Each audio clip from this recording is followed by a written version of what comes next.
Right, ప్రస్తుతం హిందూపురంలో బాలకృష్ణ మాట్లాడుతున్నారు. MLA live లో చూద్దాం. మళ్ళీ ఒక ఎలక్షన్ ఏర్పాటు చేయడం జరిగింది. ఇంతకుముందు మరి వైఎస్ఆర్సీపీ పరిపాలన ఉన్నప్పుడు వారి పరిపాలనకు విసిగిపోయిన కౌన్సిలర్లు అంతా కూడా ఎలక్షన్కు ముందే కొంతమంది మన పార్టీ తెలుగుదేశం పార్టీ వైపు మొగ్గు చూపడం జరిగింది. వాళ్ళు పార్టీలో రిజైన్ చేసి కౌన్సిలర్గా వాళ్ళు ఇక్కడ పార్టీలో జాయిన్ అవ్వడం అయింది. తర్వాత ఎన్డీఏ కూటమి ప్రభుత్వం వచ్చాక కూడా కొంతమంది మళ్ళీ పార్టీలోకి జాయిన్ అవ్వడం జరిగింది. దాన్ని చేసి అంటే కౌన్సిలర్గా కొనసాగుతున్నారు.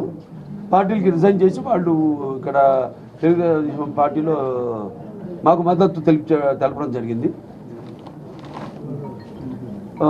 ఇప్పుడు మన డివి రమేష్ గారు హిందూపూర్ మున్సిపాలిటీకి 22వ చైర్పర్సన్గా ఎన్నికవ్వడం చాలా సంతోషించదగ్గ విషయం. అంటే అటు కౌన్సిలర్లు వాళ్ళంతా కూడా ఏదో అభివృద్ధి చేసిన అభివృద్ధి ఈ గత 5 ఏళ్లలో అంతా జరిగింది శూన్యం. కాబట్టి వాళ్ళు ఎంతో భాగస్వామ్యం పంచుకోవాలి అన్న తపనతో వాళ్ళు వేసిన ఓట్లు ఎవరైతే ప్రజానికం వాళ్ళని గెలిపించారో వాళ్ళందరికీ న్యాయం చేయడం కోసమని వాళ్ళు ఇందులో భాగస్వామ్యం పంచుకోవడానికి మరి ఇందులో ఈరోజు డి రమేష్ గారిని ఎన్నుకోవడం జరిగింది. అలాగే ఈ యొక్క మున్సిపాలిటీ అభివృద్ధి కోసం అలాగే అంటే హిందూపురాన్ని ఎంతో అందంగా తీర్చిదిద్దడం కోసం రహదారుల యొక్క వెడల్పులు చేయడం అయితేనేమి, లేకపోతే ప్రతి ఇంటికి కూడా నీటి సౌకర్యాన్ని అందజేయాలన్న లక్ష్యంతోనే మొదటి నుంచి ఉన్నాం, దానికే కట్టుబడి ఉన్నాం. ముఖ్యంగా హిందూపూర్ ఈ యొక్క ఏదైతే సీసీ రోడ్లు ట్రైన్లు ఉన్నాయో వాటి కోసం 92 కోట్ల రూపాయలు పోయినసారి తెలుగుదేశం అధికారులు ఉన్నప్పుడు ఇక్కడ మన చైర్పర్సన్ ఉన్నప్పుడు అప్పుడు మనం 65 కోట్ల రూపాయలు మనం స్పెషల్ డెవలప్మెంట్ ఫండ్ కింద సీఎం గారు అప్పుడు చంద్రబాబు నాయుడు గారు ఆయన 65 కోట్లను 66 కోట్లను శాంక్షన్ చేయడం జరిగింది. మళ్ళీ రివర్స్ టెండరింగ్ అని ప్రభుత్వం మారాక క్యాన్సిల్ చేయడం జరిగింది. ఆ తర్వాత ఏది ఒక్క అభివృద్ధి కూడా జరగలేదు ఇక్కడ హిందూపూర్లో. సో ఇప్పుడు 62 కాస్త 66 కాస్త ఇప్పుడు 92 కోట్లు అయింది. మళ్ళీ పెరిగింది. అంటే మెటీరియల్ ఇవన్నీ ధరలు పెరగడం, దానికి అనుగుణంగా టోటల్ కాస్ట్ ఆఫ్ ఇది కూడా పెరగడం జరిగింది, ఎస్కలేషన్ ఇవ్వడం జరిగింది. ఇవాళ 92 కోట్లు. మనం కూడా ముఖ్యమంత్రి గారిని కలిసినప్పుడు అది ఫైల్ అక్కడే ఉంది, ఫైనాన్స్ డిపార్ట్మెంట్లో ఉంది. సో వెంటనే దాన్ని ఇమీడియట్గా శాంక్షన్ చేస్తానని చెప్పారు ఆయన ఎస్జీఎఫ్ కింద. అలాగే ఏదైతే ఈ ప్రతి వార్డుకు కూడా నీళ్లు అందించాలి, అంతర్గత పైప్ లైన్ ద్వారా నీళ్లు అందించాలని మరొక 120 కోట్ల రూపాయల ఇంకొక డిపిఆర్ ప్రిపేర్ చేసి పంపడం కూడా జరిగింది. అది కూడా ఫైనాన్స్ డిపార్ట్మెంట్లో ఉంది. అది కూడా త్వరగతిన మంజూరు అవుతుంది. శరవేగంగా ఆ పనులు కూడా మొదలు పెడతాము. అలా చూసుకుంటే అలాగే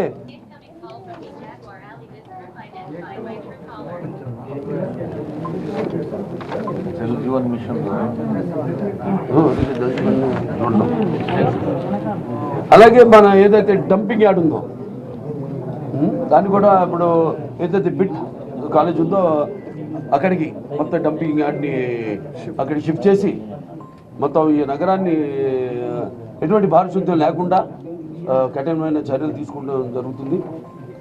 ఇంకా ముందు ఇంకా ప్రతి ఈ యొక్క హిందూపురం పట్టణాన్ని అతి తొందరగా దించడానికి అయితేనేమి మిగతా అన్ని సౌకర్యాలు కలగజేయడానికి ఈ కాకుండా ఈ 92 120 కోట్లు కాకుండా ఇంకో 100 కోట్ల రూపాయల ప్రపోజల్స్ పంపించడం కూడా జరిగింది. అది కూడా శరవేగంగా మనకి ఆమోదం వస్తుందని తెలియజేయడానికి ఎంతో సంతోషిస్తున్నాను. మొన్ననే సీఎం గారిని ఇక్కడ హైదరాబాద్లో కలిసినప్పుడు కూడా వెంటనే పని మీద వెళ్తున్నాం. సో వెంటనే మీ యొక్క సహాయ సహకారాలు ఆయన ఎక్కువగా ఎప్పుడు ఒక హిందూపురం అంటే ఒక ప్రత్యేకమైన, ఎందుకంటే ఆయన కూడా చెప్పారు మొన్న, ముఖ్యంగా మా బాలయ్య కాదు అక్కడ అది పార్టీ వ్యవస్థాపకులు స్వర్గీయ శ్రీ నందమూరి తారక రామారావు గారు ఆయన ప్రాతినిధ్యం వహించిన కాన్స్టిట్యుయెన్సీ, అలాగే అది కాకుండా కూడా భౌగోళికంగా ఎంతో మంచి భవిష్యత్తు ఉన్న కాన్స్టిట్యుయెన్సీ మన హిందూపురం. పక్కనే ఎయిర్పోర్ట్ ఉండడం కానీ, లేకపోతే ఆనాడు నాన్నగారు ప్రారంభించిన పారిశ్రామిక వాడైతేనేమి, లేకపోతే తర్వాత చంద్రబాబు నాయుడు గారు ఏదైతే అనుసంధానం చేసి ఈ యొక్క హెచ్ఎన్ఎస్ఎస్ నీళ్లు అందించడం అయితేనేమి, అభినవ భగీరథుడు ఆయన, అలాగే కియా లాంటి పరిశ్రమలు రావడం అయితేనేమి, ఇప్పుడు ఇంకా ఎన్నో పరిశ్రమలు ముందుకు వస్తున్నాయి, చర్చలు జరుగుతున్నాయి వాళ్ళతో, వాళ్ళకి కావాల్సిన అవసరాలేంటి వాటిలన్నింటినీ కూడా. సో త్వరగతిన హిందూపురం ఒక తలమానికంగా మన రాష్ట్రంలోనే నిలబడడానికి మా అందరి శాయశక్తి, అందరి కౌన్సిలర్స్, ఇప్పుడు అందరికీ వారికి అయితేనేమి, ప్రభుత్వ అధికారులకు అయితే మీకు, మీ అందరికీ పాత్రకి అందరికీ కూడా అయితే నేను మా కృతజ్ఞతలు తెలియజేసుకుంటున్నాను. సినిమాల్లో పాటు రాజకీయాల్లో కూడా బాలయ్య ఇంకా తిరుగులేదు అనుకోవచ్చా? నిస్వార్థంగా ఎటువంటి స్వార్థం లేకుండా ఇప్పుడు మన ఈ యొక్క మా నియోజకవర్గం అభివృద్ధి కోసం ఎప్పుడు మేము పాటుపడేది కాబట్టి తప్పకుండా నా దృష్టి అంతా ముఖ్యంగా నా హిందూపురాన్ని అభివృద్ధి చేయడం మీదే. పార్టీకి ఎప్పుడు ఎటువంటి సేవలు ఉన్నా అవసరం ఉన్నా నేను వాళ్ళకి అందుబాటులో ఉంటాను. ఒక ఈ హిందూపురాన్ని కాదు, ఆ రకంగా నా సేవలు పార్టీ బలపరచడానికి తెలియదు విషయంలో ఎక్కడ అవసరమైతే ఎందుకంటే లేడని సందేహం వలతో ఎంతెందుకు వెతికినా అందందు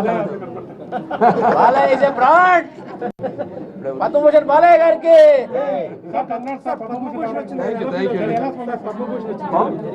ఇప్పుడు సినిమాలకు ఇచ్చారు అంటే పద్మభూషణ్, పద్మభూషణ్ అంటే మనకి ఫైన్ ఆర్ట్స్, సో దానికి సంబంధించి నటుడిగా ఇచ్చారు. సరే ఇంకా నటుడిగా నాకు ఇంకా సంతృప్తి నేను చెందలేదు, ఇంకా ఎంతో ఉంది. నేను అన్నాను చాలామంది ఏదో పక్కదారి పట్టినప్పుడు ఏదో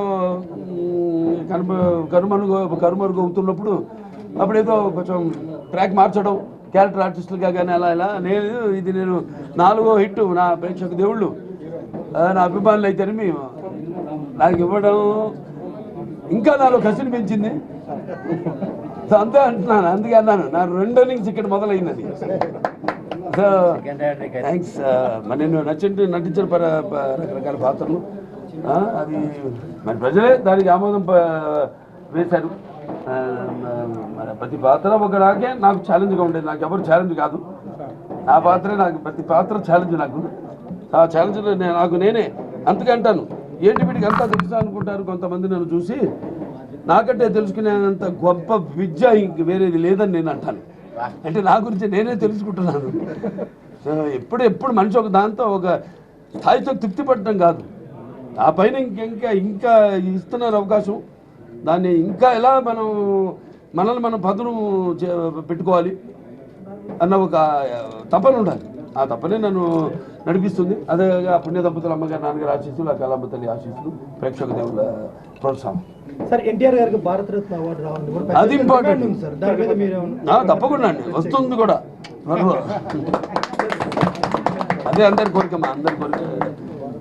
అప్పటిదాకా అది వచ్చేదాకా కూడా నాకు ఈ పద్మభూషణ్ ఇవన్నీ నేను అంటాను కదా, ఇప్పుడు పదవులకు నేను అలంకారం కానీ పదవులు నాకు అలంకారం కాదని. రామారావుకి భారతరత్న వచ్చే వరకు అది రావాలని వస్తుంది తప్పకుండా, అది అలాగే ఉంటుంది. ఆకలి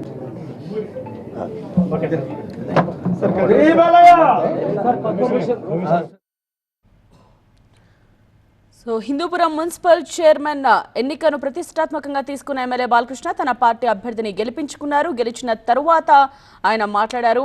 మున్సిపల్ చైర్మన్ గా టీడీపీ అభ్యర్థి రమేష్ ఎన్నికయ్యారు. రమేష్కు అనుకూలంగా 23 ఓట్లు వచ్చాయి. ఇక వైసీపీ అభ్యర్థి లక్ష్మికి అనుకూలంగా 14 ఓట్లు వచ్చాయి. సో స్వయంగా ఆయనే బాలకృష్ణనే రంగంలోకి దిగి ఈ మొత్తం వ్యవహారాన్ని తాను నడిపించడంతో సక్సెస్ అయ్యారని చెప్పాలి. రమేష్ ప్రమాణ స్వీకార సమయంలో కూడా ఆయన పక్కనే ఉన్న విజువల్స్ని కూడా చూస్తున్నాం. ఈ సందర్భంగా రాష్ట్రంలోనే హిందూపురం టాప్ 1లో నిలవాలని కోరుకుంటున్నట్టుగా అభివృద్ధి పనులు ఇకపై ఎలా ఉంటాయో అన్నది కూడా వివరించారు బాలకృష్ణ.